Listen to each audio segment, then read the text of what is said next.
दंडोत प्रणाम.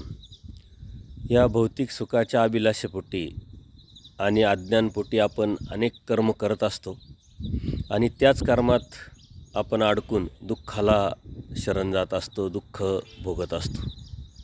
सर्वज्ञ श्रीचक्रप्रभूंनी त्यावरती सुंदर असे आपल्याला उपाय सांगितलेले आहे.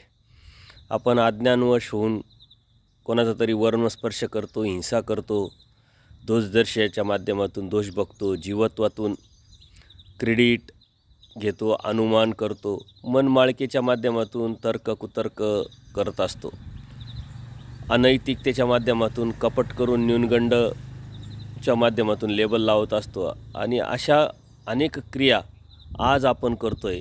परंतु आज वर्तमान काळात करत असताना ह्या कर्माचा आपल्याला कितीतरी मोठा भोग भविष्यात भोगावा लागतो याची जाणीव आपल्याला नसते. परंतु अज्ञानापोटी कळत न कळत केलेल्या ह्या क्रियेला सर्वज्ञ श्रीचक्रप्रभूंनी अत्यंत सुंदर असा उपाय सांगितलेला आहे. क्रियेशी अनुताप पुरच्चरण. आपल्याकडून कळत न कळत घडलेली जी क्रिया आहे, कळत न कळत घडलेलं जे कर्म आहे, याची जाणीव, याची समज निर्माण करून यातून आपण अनुताप केला पाहिजे, अर्थात पश्चाताप केला पाहिजे. त्यातून बाहेर पडण्यासाठी हा सर्वात उत्तम उपाय आहे. आणि त्याच अनुषंगाने आपण ज्याच्या संदर्भात या गोष्टी करत असतो त्याकडे आपण माफी मागितली पाहिजे, किंवा ज्यापासून आपण प्रेरित होऊन यातून बाहेर पडण्यासाठी प्रयत्न करतो आहे त्याला आपण धन्यवाद दिला पाहिजे.